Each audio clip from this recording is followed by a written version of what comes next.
He's a nice putting stroke. Yeah, he's definitely got some parts. I want to, if he wants to, there's some things I definitely it shows we don't have to talk about range. We're doing everything we coach. I don't think unless they ask us to speak out.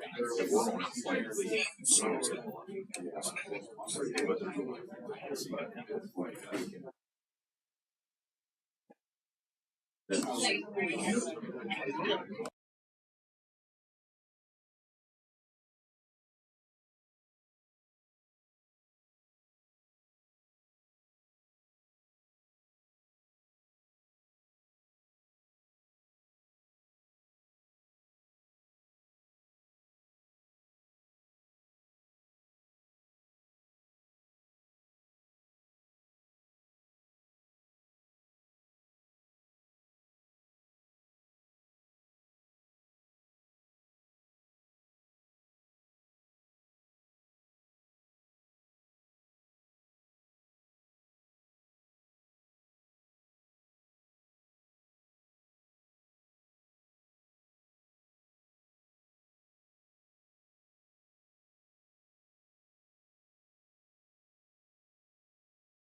Committee order. Vice Chairman Bob Iverson, Here. Alderman Michael Kane, Here. Jim Bouchard, Here. Carolyn Wands, Heidi Wilson, Ed Butler, Present. Chairman Mike Ford, Present. 6 present. Mr. President, do you have a quorum? Let the record-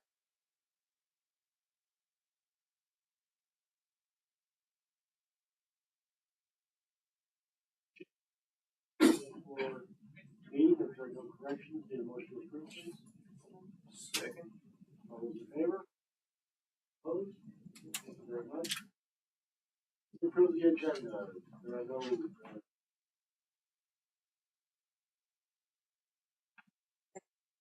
favor? Opposed? Okay, item number 4, audience comments. Under 4A, we have a public hearing on the draft of the 2023 CDBG Consolidated Annual Performance Evaluation Report. Caper. Is there anyone here to speak for the Caper?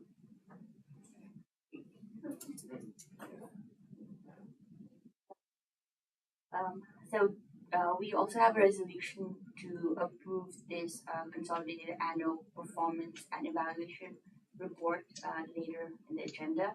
I'll talk briefly about it.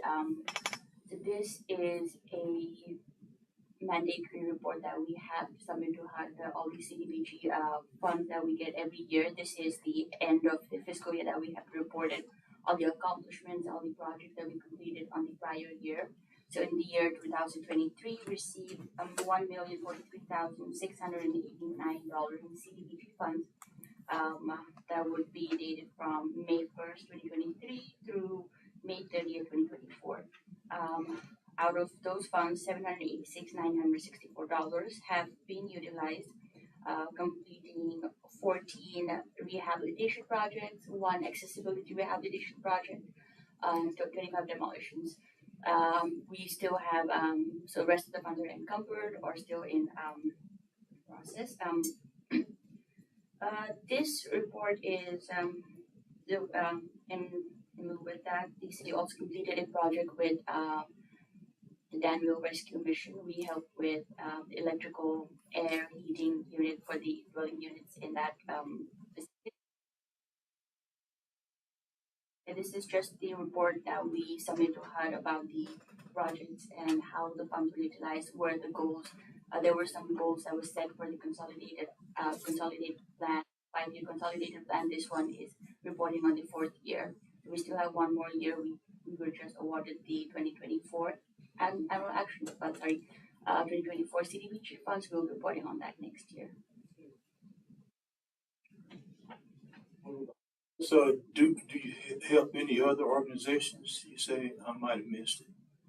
Oh, You said the rescue mission that you. So in the past 2023 program year, we helped Danville Rescue Mission with some electrical works, some maintenance work, heating, air, making improvements to the heating and air units in the dwelling units. So that's the only organization that I mentioned. Oh, but you remember that's when they were having issues with, they didn't have, their electric wasn't good enough to be able to keep the mission open for the heating and cooling. Price and CDBG funds to go to that project.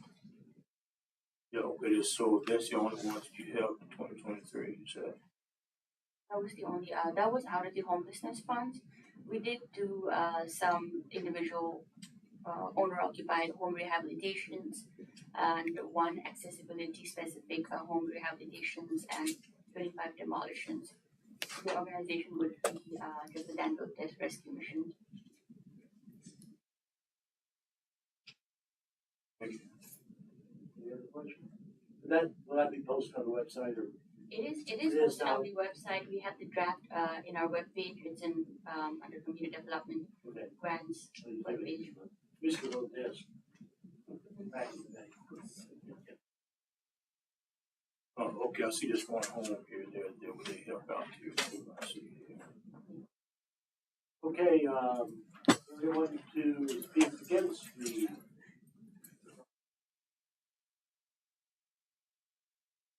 Okay, we're going to close the public hearing on the CDBG Consolidated Annual Performance Evaluation Report. Any audience comments, Madam Clerk? I haven't received any cards. Did anyone wish to speak? All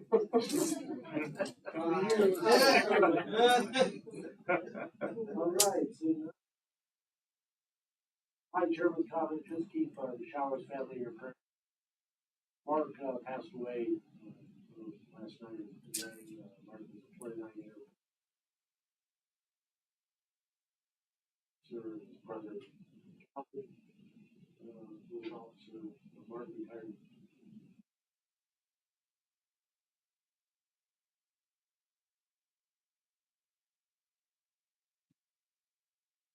Showers family with Christmas. On to item number 6. Here will be for July 5th, 2024. Need a motion and second, please. So moved. Second. Okay, any questions on the payroll?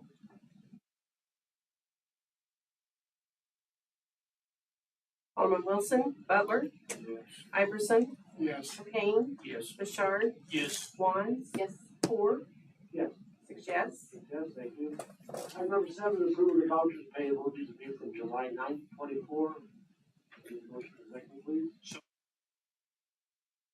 Okay, questions on the payable?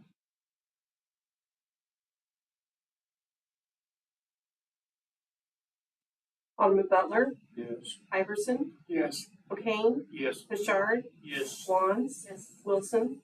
Four. Yeah. 6 yes. Yes, thank you. On to number 8, Director White, item of information, monthly report. Anything special? No, sir, just other than, the last Public Works Committee, I went to the county board, meeting, and they were unfortunately voted to be the lead agency in Vermillion County. So starting July of 25, they will be in charge of all of the state funding. It will funnel through them. I was gonna come and train us on the reporting part of it, but unfortunately, right now, they will be in charge of all the money. Is that being approved by the committee? Not that I know of. I know that they stated at the meeting that they would revisit it every year. True.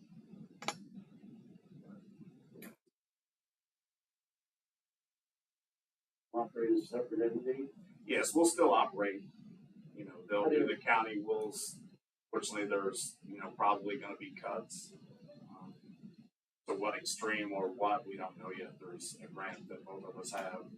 They'll do, route studies to see where we need to be and expand to and get rid of something. But as of right now, we'll both, they'll do the county, we'll stay in town. Any of our plans for, any improvements or anything? Or? No, it's just they were under the impression that if we become the lead agency, we was gonna take them over and basically run them, and that's, either way, that wasn't gonna happen. We were both gonna stay our separate entities, but they didn't understand that. You mean Chris, right? Chris Roy. Yeah, Chris is rural transit is So that's the lead agency. the county went to do. Okay. And the county, there was 3 options. One was for us to be the lead agency, 2 for Chris, and 3 for the county to bring a PCOM on, which would have been just the person in charge of the money, where the money would have funneled through them down to each entity. They wasn't willing to put that on the payroll. See how the account works. Thank you, sir. Thank you, Steve. Any questions? Just to kind of cap on what he just said about the county, I suppose right now is in a powerful move, I guess. I'm just trying to debate to come to this meeting or go to the county today because there are some constituents, they're dealing with Chicago area, Cook County. Because of them, so we get money for our city as well. And I think there's probably about $84 billion that's going to be coming down. And some of the members want to get away from Cook County they be their own entity. And if that happens, then we're going to be losing a lot of Dayton County as well. It was disappointing to Yeah. hear them speak last month. That's, Yeah, so it's gonna be even worse than this today, actually. Yeah, that's probably where our mayor is tonight.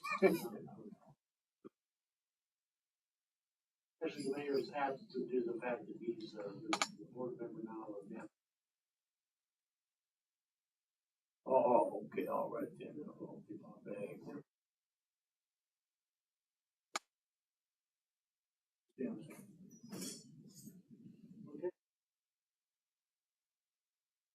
We'll have to watch it next year.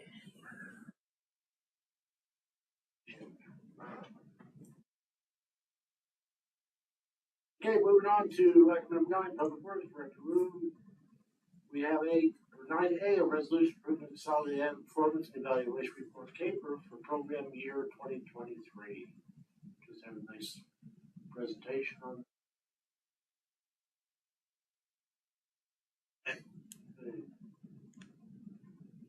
Well, I would second everything she just said earlier.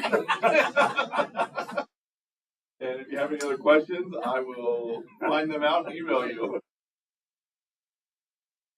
She's done a lot, that's how she's been here, she's been involved in a lot. Very much so, yeah. Okay, roll call please.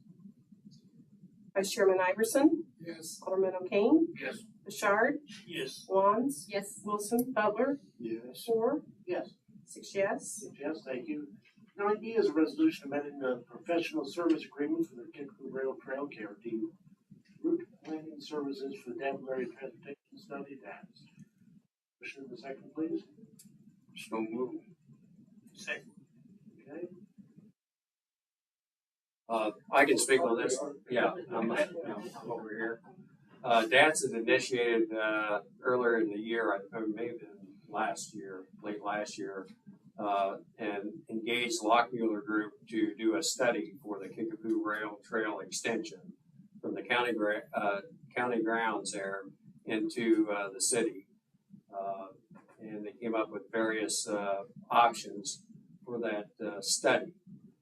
And now we want to amend that. DAS wants to amend that to include some exhibits that can be used for funding, going after grants and funding. So in order to do that, there's some due diligence that need to be done. So they're planning on doing some conceptual level plans, typical sections, and refine the cost estimates in exhibit forms. So this is just it's not what we call construction or design. It's just all preliminary stuff so that it can go for grant applications, be used towards that. For that, is that, we'll be able to use the existing rail lines right along 150, or is it for that?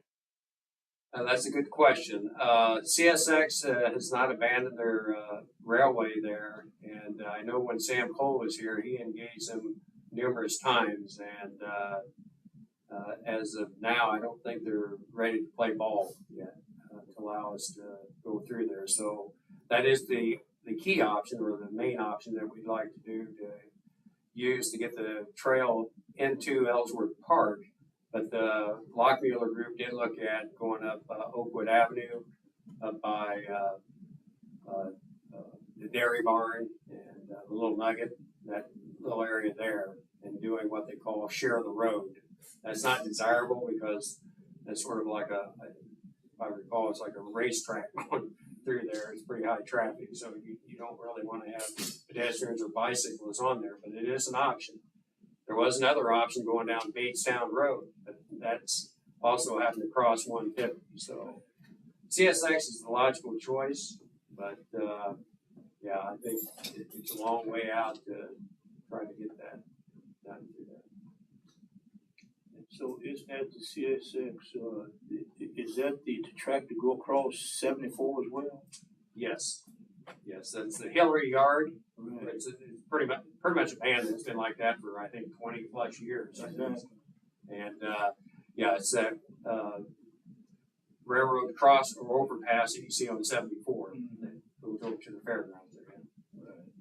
Yeah, because I'm just interested on how y'all they're gonna make that happen. As far as, getting across 74 there from the fairground. Yeah, it's going to take a lot of planning there, but that's, in my view, probably the easy part.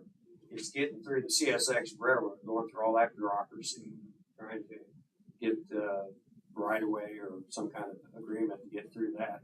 In the old Hillary Yard, going through the Heights down to Ellsworth.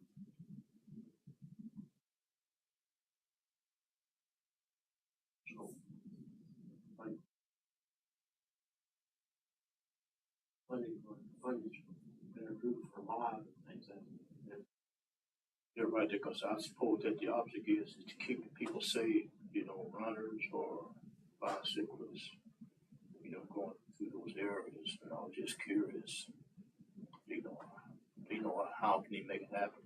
Like I said, the Hillary Yard, what's there now, the old cover. I think it's still there. Yeah, I think it's got a lot of trees growing through it now. A big H2O tank. That's about all that's there.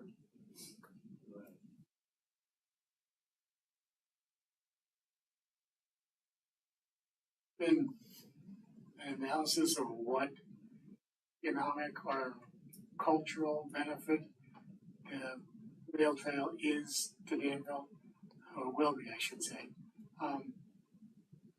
We've been looking, not just us, but Champagne's been looking at this now for years.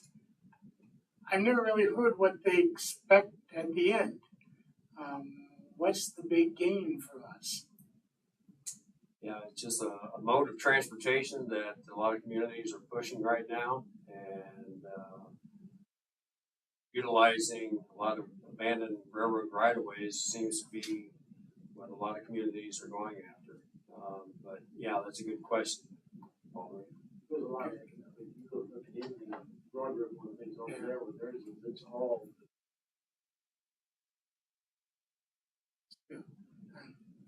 And I've been on the Trestle Bridge a couple of times. I think it's great. It's a beautiful area. I think the walkway is okay. I just don't know how much we can spend and how much we're going to get in the long run.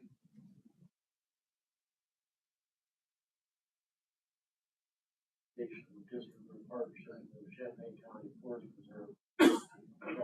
New organization called Credit Protection Railroad. And I know they're expecting a lot of tourism. I hope they're right. I just have not real strong feelings about it, I guess. And so what he's also saying as well is that the railroad companies is hard to deal with. Yeah, the reason why I asked, north of me, there's a railroad abandoned and trees just growing like crazy. And, and I was cutting it down, but those trees, they outstrengthen me. So, I can't keep up. So they don't ever go down through there and do anything, I'm just curious. Yeah, that's a common theme with a lot of the abandoned railroads, especially through cities and towns where they go through and essentially abandon them. You got the old Union Pacific, you've got the North Fork and Southern leg there that runs through right by the high school and hopefully ends up there by the airport. That is all abandoned now and it's just overgrown. But that seems to be a common thing. And so we can't put no pressure on them to do something there with their trees and land and all that stuff. I mean, the city, they gets on us about our land and stuff, but when they're at our borderline, at our homes and stuff, the city can't. How much did it take to be able to raise the bridge on Fairchild before they put the rail on? Remember them doing that? Right, they did. I don't have the cost for that, but yeah, we did raise that up so we can get tractor trailers, semis and everything. Right. It doesn't have to be abandoned property to get problems with the railroad. As you well know, in my backyard, we have the train tracks, and we spend a lot of money to get that area so the water flows through. But the ravines there, and they do any damn thing they want. And talking about cutting trees, they just came by with the big power saw last week and lopped off a whole bunch of trees. Did they come back and pick them up? Of course not. They're all stuck in the ravine now, blocking the flow and making another mess. Basically, back, in the Wild West, railroads were very important and really wanted them. So the federal government gave the railroad the power to do almost anything they want, and they really don't have to pay any attention to us. That's the problem. What's that road they cut both sides?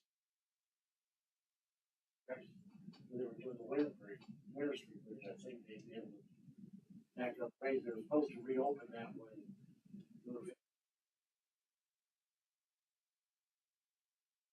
Yes, for the new we're told to get through.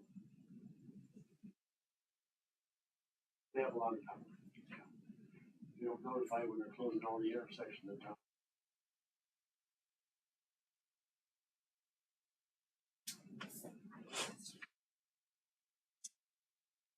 Okay.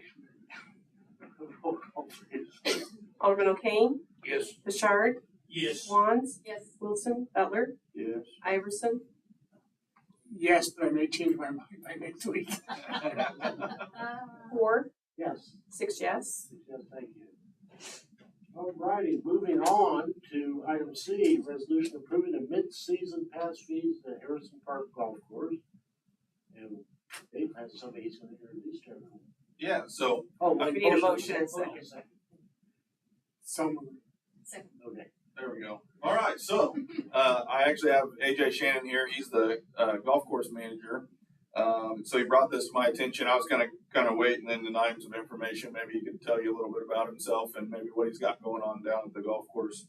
But basically, we're wanting to cast a wider net. I think that there's a lot of people, that we've seen, an increase in, I guess, patrons down there, and we want to make sure that we're able to kind of provide maybe a mid-season pass option to get more involvement, more people coming down, more customers. So that's kind of the goal here. We kind of want to do this every year, and that'll be included from here on out. Anytime there's fee changes or anything like that, we'll include it with it as well. But we didn't want to just put that in place without bringing it to council. So that's what this is just kind of coming up with some mid-season pass options. I think for people, this is just an example for people like myself. My son is he's 8 years old and he's getting into golf, but we have baseball season. Well, baseball season goes through the end of June, and I know there are a lot of families that do the same thing. So I think when he brought this up, I was like, man, that's a really cool idea, because how many families are really busy through June and then July, baseball's over and we have nothing going on, So, in my mind, I think that opens it up to where there's a lot of families that may end up taking advantage of that option, so.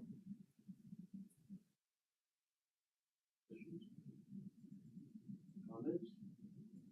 Sounds like a good idea. Well, so this runs to the end of December, correct? Yep. January 1st things? Okay. So you'd have a 6-month mid-season pass. Yeah. You'd have the full season that would go. Maybe someone that would want to pass, but just doesn't want to pay for the full year when they're only going to use it for part of the year, but would like to take advantage of being able to do some unlimited golf for a while. Do you have anything you want to add to that? Be a college student coming home from school that doesn't get home until mid-May. We're leaving in August, so they can't afford or don't want to spend for February, March to start the season out and pay that full season. or whether it be family activities, you know, vacations that interrupt the flow of things. A lot of golfers that are not diehard golfers don't start in the spring when the weather's not so great. They wait until summer's actually here. We've actually had some interest, some people coming in asking if we're going to do what they call a prorated membership. And so that's where I, you know, told all of these individuals that we would do some research. I would take it to who I needed to and so forth to get approval and document it and then move forward from there. So. Almost the best time to play golf in Just, you mentioned prorate. Is there a prorate for a really lousy golfer like me? Stay on mountain, a good golfer. But I guess the reverse of that's true, because I'm out there a lot longer than they are. So. Yeah, Bubba, see, you know, when got a senior pass, I mean, that should be okay for you. Yeah. You get to see senior citizen discount. I always like to look at it this way. I wanna get my money's worth, so I'm gonna see all the courses. All of it. I feel sorry for people who only get a couple of strokes and they're done. Yeah. Maybe 6, 7 shots. Well, and just in case anybody's doing the math, basically how I proposed these numbers to Dave was figuring out how many months of the year we're playing golf and divided that out by the normal season, full season rate. So I came up with a monthly, essentially what it would cost per month based off our normal rates. And then however many months have already passed versus how many months are still left in the season. So it equates out right now, those mid-season rates are approximately a 30% discount base that we've already lost. April, May, and June would be their 3 months. So, and for the real diehards, it's February as well. Middle of the year. Yeah. Yeah. Sometimes.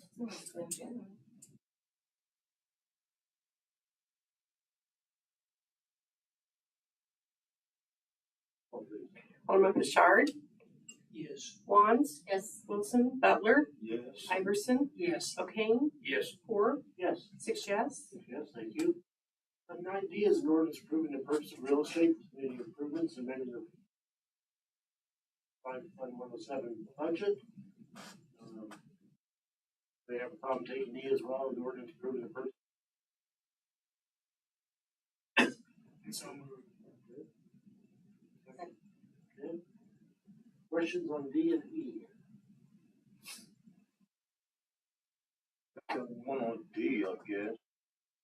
So we purchased this lot was at 37, and so we're gonna put these people in another home or something.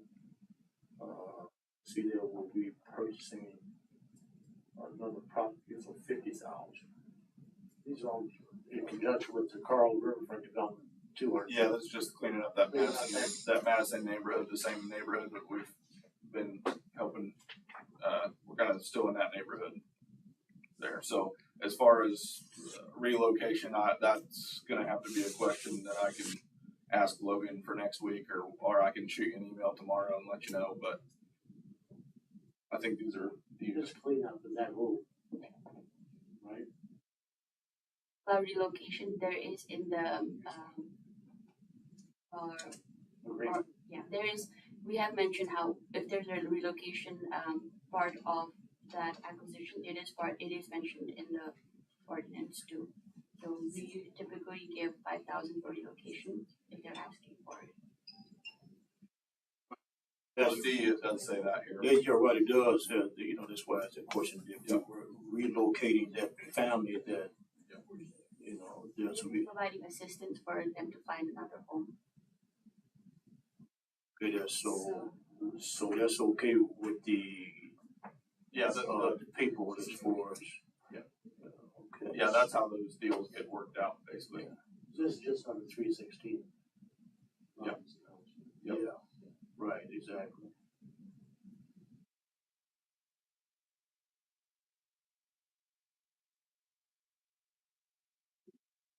Roll call, please. Alderman Wands, Yes. Wilson, Butler, Yes. Iverson, Yes. O'Kane, Yes. Bouchard, Yes. 4? Yes. 6 yes. Yes, thank you. 9F, item of information.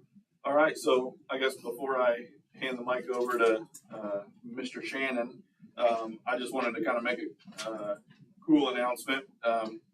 We had one of our streets lead worker who been in the position for a while, less than a year. Actually, it was after winter when he took over. Had some other postings come up, and he kind of decided he was doing a fantastic job. Kind of decided, hey, I don't think that this lead worker thing is for me. So he decided to kind of go back to just being a laborer, and so we've posted the job and have extended an offer to another young man that we're excited, just kind of a up and coming leader in public works, and has just really proven himself and stuff. So just want to kind of let you guys know that. I always want to update you when stuff goes on. So it'll be, I don't know how many people might know, he seems to be pretty prominent in the community as well. Mr. Aaron Dye. He's a very good, hardworking young man, that's for sure. So anyway, we're excited he's going to start training. He's been training a little bit this week, but on Monday he'll be coming in and taking over. So yeah, we're excited for that. And outside of that, you guys will start seeing over the next month or so, especially as we start getting into August, you're going to start seeing all of the seal coat work starting to be done. We're probably within a few weeks of being done with the prep work. So that seal coat company is going to come in, and then you'll see a lot of the more highly traveled roads. You'll see Cape Seal and microsurfacing being done after seal coat's done. So if there's a main road and we're putting loose rock on it and stuff, I would just encourage people live with it for just a little bit, because that's not going to be the final the final coating. So anyway, as part of the seal coat prep and cape sealing and stuff, we're actually going to be doing the Harrison Park golf course parking lot and the Harrison Park the upper lot as well, clubhouse. There we go. That's the word. Clubhouse lot as well. So that'll get done as well, and then it'll be restriped. So that'll really make things a lot nicer right down there as well. So anyway, And of course, they're still out there, especially on Facebook. They wonder how they patch the street. yeah. Where you built up So, the edges. yeah. So I know we talk about this every year. The best way I can say that is all we are doing with that. It's not doing anything except for making the road ride better and making water flow better into curb lines. Has nothing to do with the structural integrity of the road or anything other than we're just leveling things out, making it nice so that when we seal coat it, everything's all sealed up. It'll all look really good and be all one surface. But we just want to make sure that we're getting rid of all those big dips and everything through the roads, or, the edges of the road when it comes up to a curb where, vehicles and stuff have kind of pushed the road down where water can't get to the curb line. So really that's all that is just, it's all rideability and making things smoother once it gets the coat on it. Some of the other road construction. Yeah. Cleveland things. Yeah, there's a lot going on as far as like bigger construction projects. I probably forward answers to back here.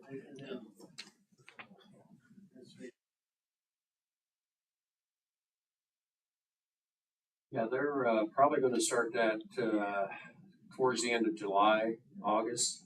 They actually had the contract for miscellaneous concrete, and they wanted to do that first, but they assured us they could meet the deadline to get the Chandler and Becketta done as well. In Wade Street, are we at the last of that? Just to put the asphalt on it, Yes, they were supposed to start it today, and it's probably not going to start till Thursday. I more likely.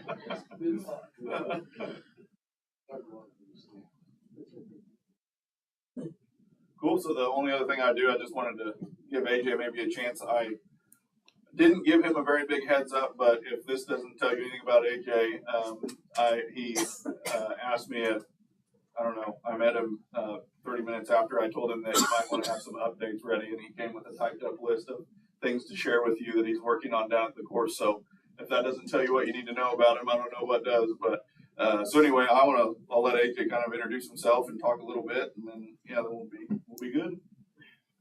So as Dave mentioned, my name is AJ Shannon.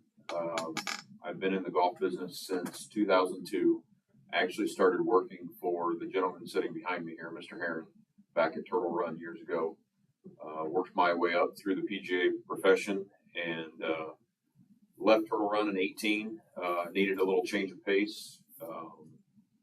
After a few years of doing some of my own things, was reached out by Dave and asked my interest in potentially getting back in the golf business. And I'll admit I was very nervous at the point, not knowing that that's what I wanted to get back into. If you're familiar with the golf business and the amount of hours that go into it, the dedication, the amounts of the year, the amount of holidays you work, all of that. But long story short, very happy to be back in the golf business. Excited, missed a lot of it. But as always, there's always bumps in the road that we're trying to improve. Some of the things down at Harrison Park, as I met with Dave early on, was that I was taking great pride in trying to change the outlook and the impression people get when they walk in the door down at Harrison Park. The customer service that we provide, wanted to make sure that I did what I could to bring my expertise and what I've been taught over the years to our local and visitors at Danville. By implementing some new staff and new policies and proper training, and as simple as just greeting people as they walk in the door, that I don't believe was always being done in the past, being a customer of Harrison Park in the past. Just little things like the aesthetics as you pull in to Harrison Park. We are getting ready. It was supposed to also be started today, but with the weather, we are putting in a new privacy fence as you pull in the main entrance, not for the sake of privacy so much, but just curb appeal when you walk in, pull in the main lot, that you don't see an old rusty chain link fence or the overgrown weeds in the wood-lined creek bank area. Some of the maintenance equipment, what do you call the bays behind? So like material, in the past, materials have been stored up against the buildings as people walk in and you drive past the big piles of sand and whatnot. So we're making basically some material bays that'll be behind that privacy fence and everything. So we're kind of hiding all of the maintenance items. Yeah, so just trying to give everybody a fresh, clean appearance when they first pull up the drive, to know that, we are trying to do our best and improve everything out there and so forth. I know, being out there the last couple of years, that the golf carts were a major, major issue. And that was kind of one of the biggest things I was afraid of coming into this. But after many discussions with Dave and Carl and talking through our options, was very happy to know that that was moving forward. And once we pulled the trigger, or the decision was made and word got out, the smile on people's faces knowing that they were going to have a golf cart that could make it through the round of golf was incredible. And then, does it make it easier on my job? Absolutely. But it's more for the fact that now you can run it in a proper manner, that it's being successful and profitable now, versus constantly going out on the golf course and have to tow somebody in or try to pick up another golf cart. But so things of that nature, or if somebody comes out to practice, range balls were just a simple little visual change that, when people come out now, that they're actually hitting a golf range ball rather than what you refer to as a lost shag ball that was just kind of, well, we don't need this ball anymore, it's not good enough to sell, so we'll throw it in the range ball bin. Well, little things like that are, once again, just a different step of professionalism that we can show our customers that we do mean business and we want to improve the property. We want to improve what people are getting when they walk in the door. We're having things done like Mike Lane. Yep, Mike Lane was in the engineering division, and this will make Eric upset back there, but he's decided that he switched back over to, he was a carpenter before that for a lot of years, so he's actually decided that carrying tools was more what his passion is. So he's back to carrying tools. So he's been down at the golf course fixing soffit and building. Yeah, just doing some maintenance, normal maintenance, building maintenance, soffits, gable ends, fascia boards, painting, gutters. I mean, a lot of that is just, and it's only been a couple of weeks and we're already hearing multiple comments of people how, I mean, the building basically looks brand new. And then, you know, adding to freshening up the landscaping and putting fresh mulch out, on top of having the privacy fence installed. We're having a new scoreboard built for when we have big tournaments and things of that nature, that where the old one was at, one, it was a little past its prime, and two, it's kind of in the way of the visual beauty. As you sit up on the back patio, you cannot see out onto the golf course. Once that one is removed and demolished, the new one where its new location is, now you'll be able to enjoy the view of the property from sitting out on the patio. Things looking ahead to 2025, because, you know, the vision I have, I'm, you know, if you're not growing, if you're not improving, you're not growing. There's more things that we can do to continue to get better and draw more people in, and continue to show them that we're not only just a golf course, but we're a family environment, increasing the type of events we have out there, trying to bring back into some family fun events, getting a family night going, to having new tournaments that used to be in the golf industry years and years ago that kind of have fallen to the wayside, and just people didn't put forth the effort. There used to be the Danville City Golf Tournament. That was one that's kind of just lost its, you know, so bringing things like that back are a huge goal of mine. Want to definitely look for ways for Harrison Park to also make money in the off season. Even though we do have a few guys that will play year round, there's not enough of those people to continue to draw money in. So I'm looking for ways to draw money in the off season in the building too. So we've upgraded the back room where, you know, if you want to call it a banquet room or casual lounge, with new tables and chairs and TV, but we're also looking at potentially doing things like a potential golf simulator in that back room that can draw in some business, whether it be teaching business, whether it be high schools coming into practice, whether it be guys just want to come in and play around a golf on the simulator. I know a lot of people are having simulators in town, but we have the space. It's adequate enough. If we can find the right simulator for the budget that we want to spend or not go over, then it can definitely be an asset for us. You know, it can, you know, once again, to draw money in when it's not typically pulling any money in the off season. So there's some things that I've ran past him and we want to put on paper and talk about what the goals might be for future down the road and see where we can go and continue to improve. So.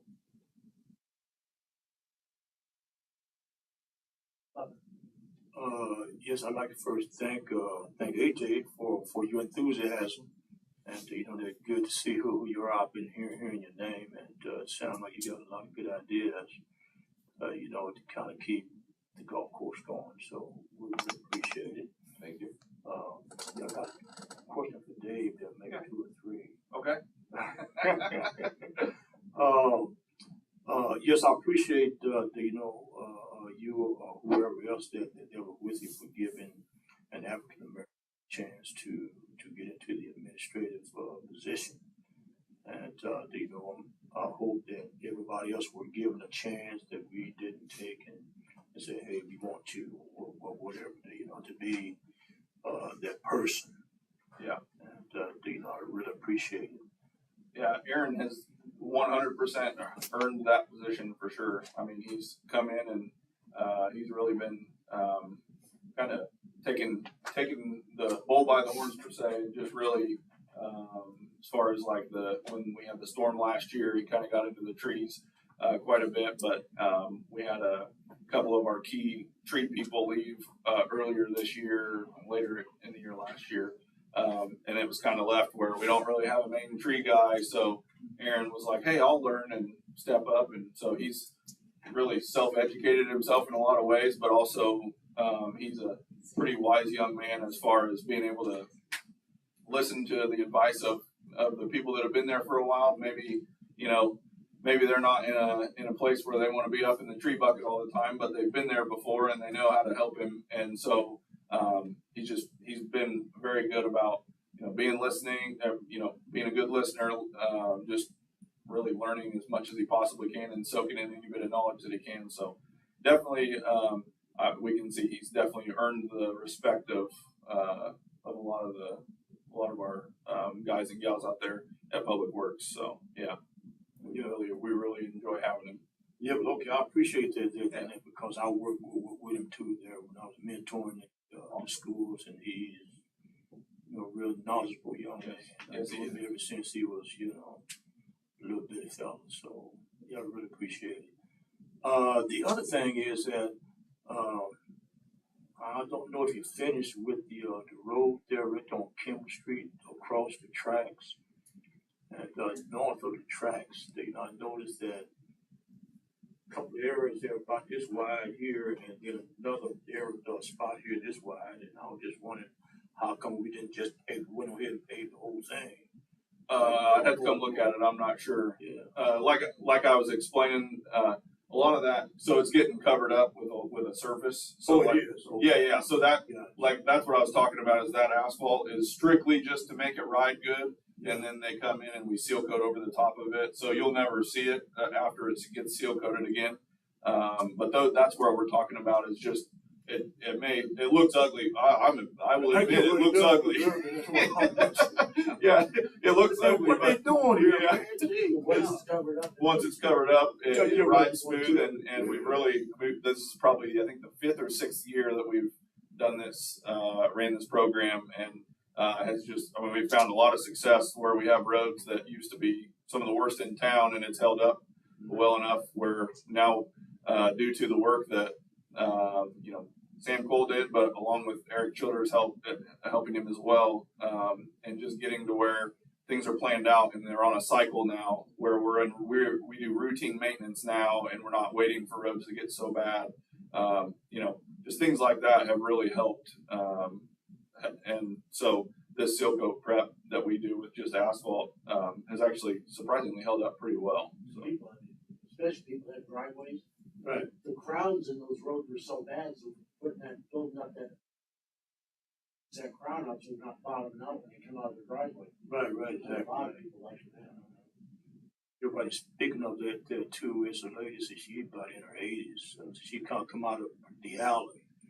Right on Kimball Street, when you're going east on Seminary, right on Kimball, as you turn up on Kimball, and then that first alley on the right. There's a big dip there, and she mentioned it to me. And, I started to get some gravel or something to do with myself there, but I figured y'all got better. Yeah, for sure.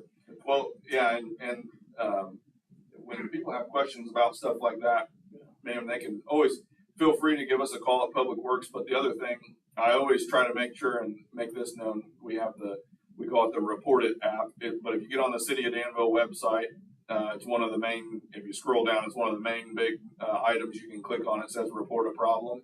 If you click on that, it takes you to basically you can put in the location, you can type in what your complaint actually is, and it immediately gets emailed to the person that's directly responsible for that. So it would go to the streets lead worker. So, here next week, Aaron will get an email the minute somebody puts something in, and it goes right to his email, says, hey, this is the problem, whatever. We go out and look at it. But the good thing about that is it's the list that we work off of. So even when you call Public Works, the people answering the phone, that you tell them your problem, they literally get online and they're typing it in the same way you would from home, because it adds to the same list, and then that's the list we're working off of and the list we prioritize. So I always want to encourage people, hey, I mean, really, when you call Public Works, they're kind of becoming the middleman in a sense, to where you've got to communicate clearly with them and they're trying to envision it, and then they're typing it in for you.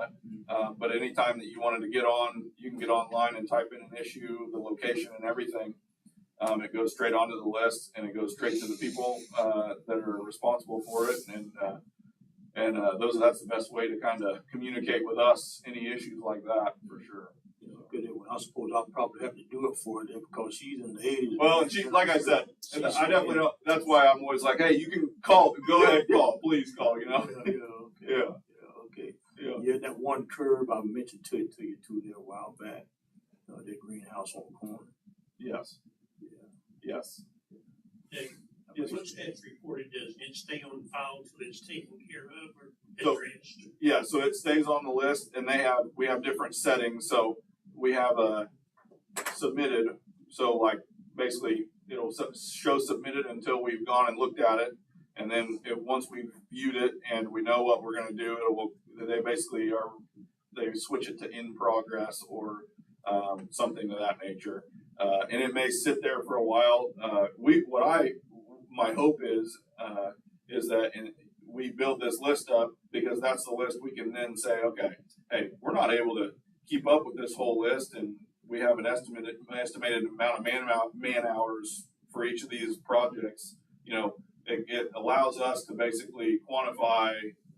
We need more people. Well, I know I'm short people, but how many? You know, that type of thing. So building that list up allows us to be way more organized in our approach to things, to where if we have a 2-foot section of curb there, well, we don't have any of the concrete tools out. We're not really working on that, but hey, we've got 10 things on the list of 2-foot curbs to replace or repair.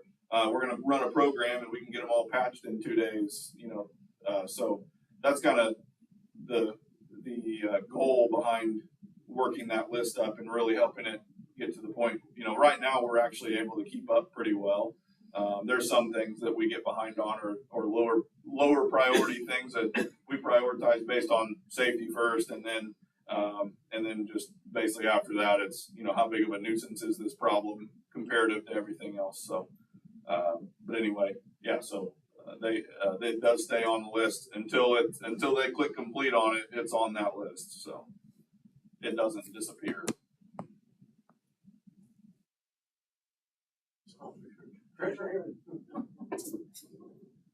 Thank you. I think it's important to bring to your attention that, circling back to AJ is a PGA golf professional.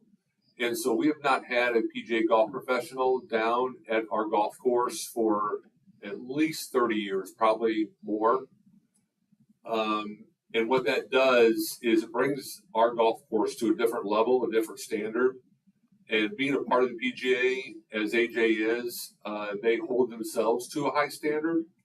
So you will see what that means for us is you are going to see big image changes in the golf course. You're going to see people coming from out of town to play here. And just being a part of that group of people that he is associated with gives him flexibility. Like he mentioned this range ball thing. This is a very small detail, but he doesn't have to go buy those new. He is able to use his connections with other PGA golf members within the state or anywhere. But he's able to go to other people and get a really quality range ball for us here without buying it new, where maybe that country club is buying it new, AJ is buying it from them, instead of just using this crappy ball that you can't even, practice with. So having him as a PGA golf professional is really leveled up our golf course, which we have spent a lot of money on, and makes me very proud to have. It will bring people in. It also gives us a professional that is teaching anyone who wants to take a lesson and our younger generation of the proper way to play golf. And so these are very valuable things that we now have that we haven't had down there for years. We had, basically a manager down there, but now we actually have someone that is professional in that field. And he comes very highly recommended. He's very well thought of in the Illinois district of the PGA. So I'm ecstatic that he's here.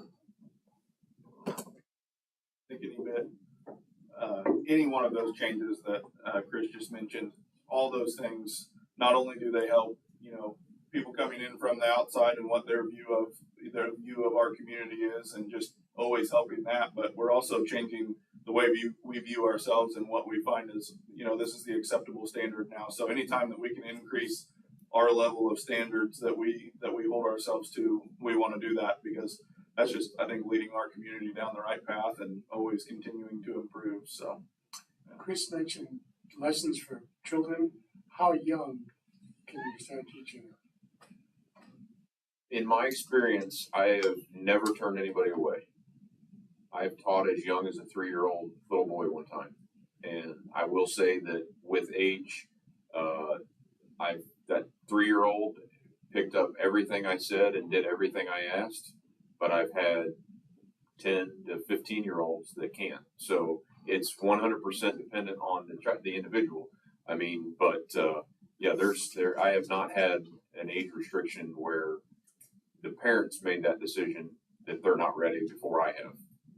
Do you have clubs that are their sizes for? Unfortunately, at this moment, we do not. That is definitely on one of my goals to get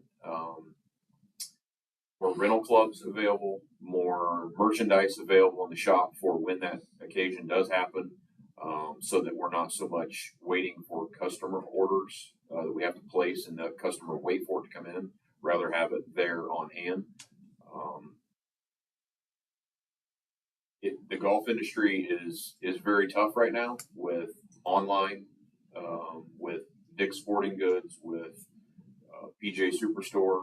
So there's a very fine line that I have to watch with how much inventory we bring in there, what type of inventory we bring in there. But there are certain things like that, for example, that are almost a necessity to at least have an option for when we do have a newcomer, or kids grow so fast that, my son's had clubs for a year and they're already too small for him. So it changes very quickly. So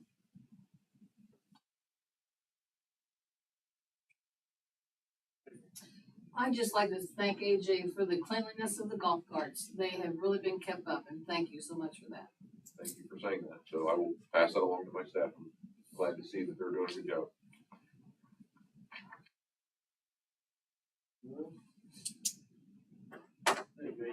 You're welcome. Thank you. Hey,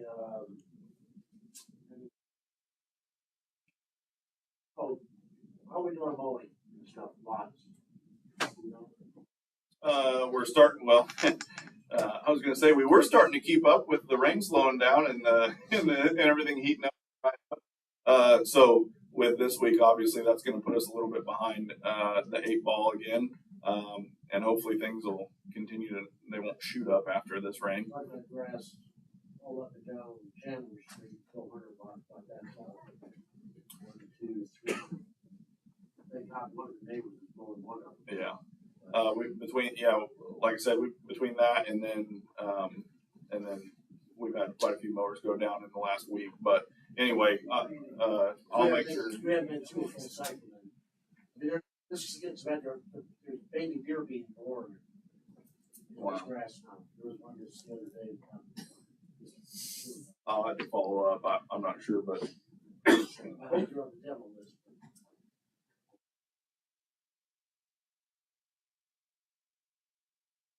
This is the legal counsel. Didn't we have our grass cases this week? Were they this week? All our grass cases that we have? Yeah, we had scheduled over 90 cases last Wednesday, and we got a lot of those resolved. People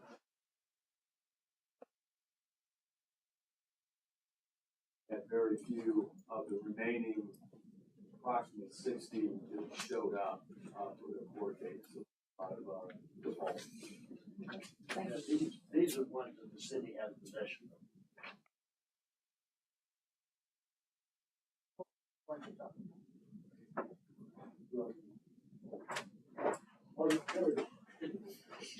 I had a question as it relates to mowing. I'm curious to know, and I don't know if anybody has this data or information, the number of properties we are maintaining because we own them now versus, I know we've been on we've been purchasing a number of properties, problem properties, and obviously that means the number of properties has increased. And I'm just wondering what those numbers look like now versus maybe 2 to 4 years ago, because I would imagine that with the acquisition of more properties, that is obviously more demand on your team. And if we have actually then added resources to keep up with the number of properties that we have, because if you double the number of properties but you don't double the team, then it is reasonable to expect that we will get even more behind on mowing properties that we own than we were before. And we know that that has been a complaint in our city for a number of years. And the city, people have said, whether it's true or not, people have said that the city is not keeping up the mowing of the properties next to them that in some instances the city may own and the city may not own. And I just want to make sure that as we acquire more properties that we're adding resources for the maintenance of those properties so that we don't end up creating the type of problem that we're trying to abate with citizens. So in short, yes, we are. We do have the data of what we were mowing versus what we are now. And actually, funny that you say it exactly like that, because that's exactly what's happening this year. Coming into budget season, we're going to be working on the budget here within, I don't know, 1 month. And that's one of the things we've actually been doing is basically man hours per acre and all the calculations to figure out what it is we actually need. We increased by 2 mowing personnel and mowers this year as compared to last year. But I don't believe that we've increased enough, and that's why we started doing the analysis. So, yep, So the analysis is being done. Okay, awesome. So we can do that. Yep. And you can pass it on when you're finished? Yep. Absolutely. Can do. Thank you. Yep. And then are we better than we did when we were contracting it out to others? I don't know the answer to that. I would like to say yes, but Would that be a comparison? Yeah, too? Because yeah. We had some properties that haven't been hit once. Yeah. And some of them hit more than once. And do the parks count in that count? No, so those are 2 different. The parks mowing gets mowed under the parks division, which we've actually added to the park division to assist with getting around and mowing at a more rapid rate. And I know for a fact we're getting to parks quicker this year than we did last year. But as far as right away mowing and vacant lot mowing, which we're making a change in a little bit here in the next few weeks to help keep up with those. But anyway, those are kind of ran under the same group of people mowing those, but kind of doing some reorganization there to help with that for the reason, reins. Kevin, for lots not being mowed is because we had to worry more about the parks, make sure the parks were taken care of over the lots. But those are 2 separate mowing. That's how we currently run them. I don't know that that's how they were being run, but that's how we currently run them. Yes. And I'm sorry. Go ahead, finish. And then will the outcome of your analysis be able to give us an indicator of every time we exceed this number we need to add? Yeah, that would be that's the ultimate goal. Okay. So that's kind of as far as I guess how my brain works and how Sam's worked. It's kind of always that same thing. So kind of taking an engineering approach really to it. So everything can be solved with numbers typically, as far as I've seen. So and production rates and that type of thing. So, yep. My understanding, I may be wrong, that there's some properties that you're not cutting this year. Like,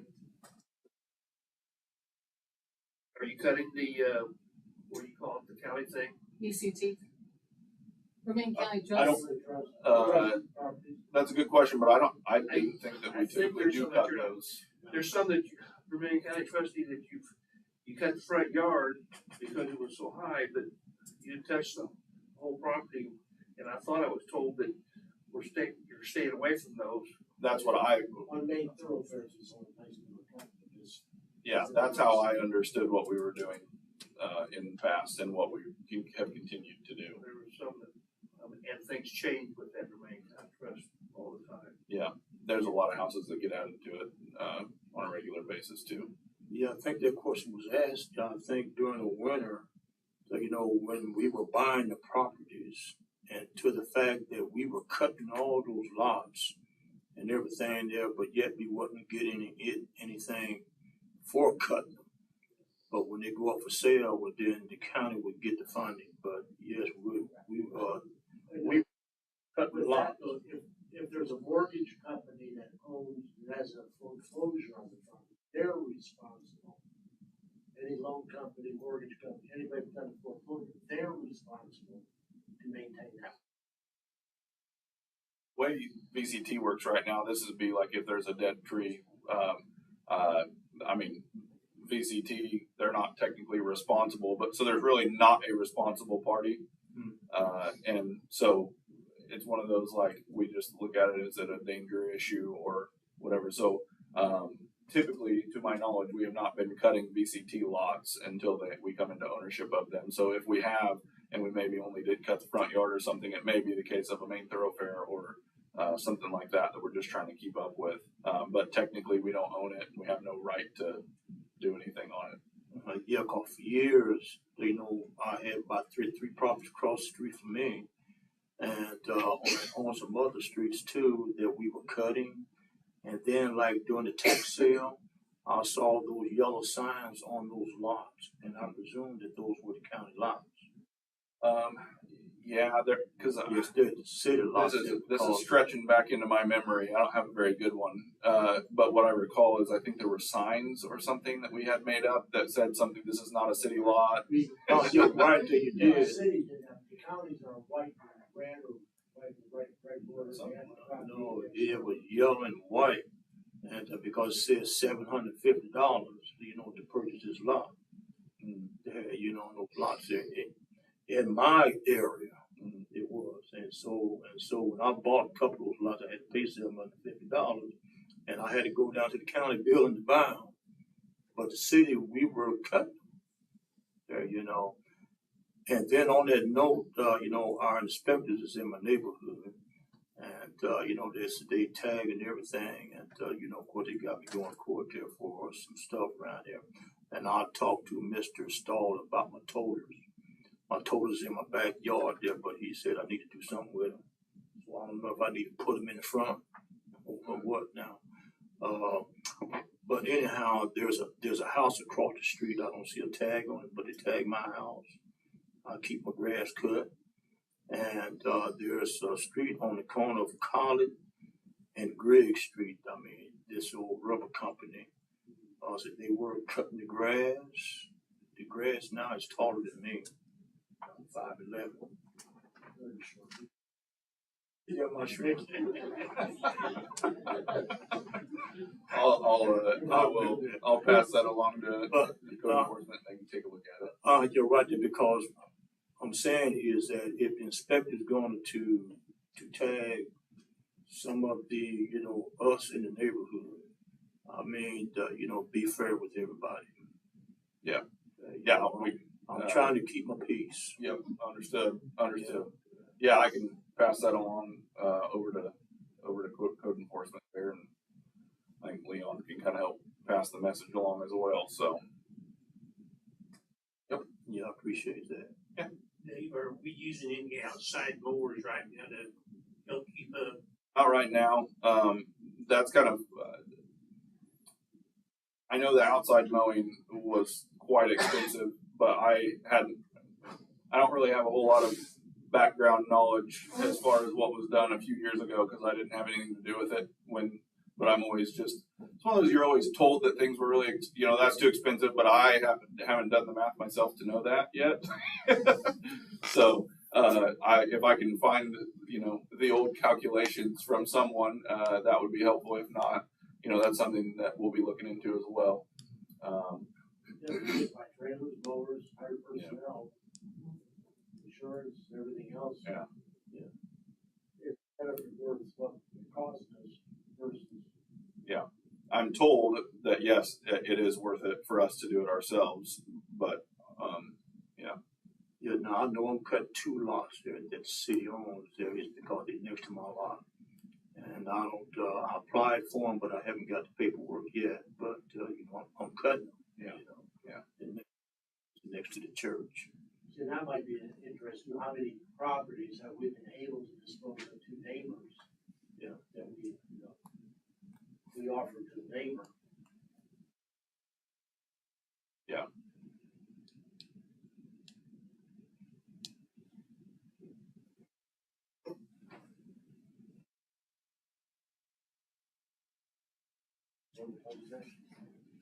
Come on.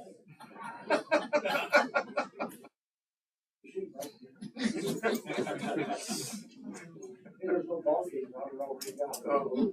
There's no need to close session,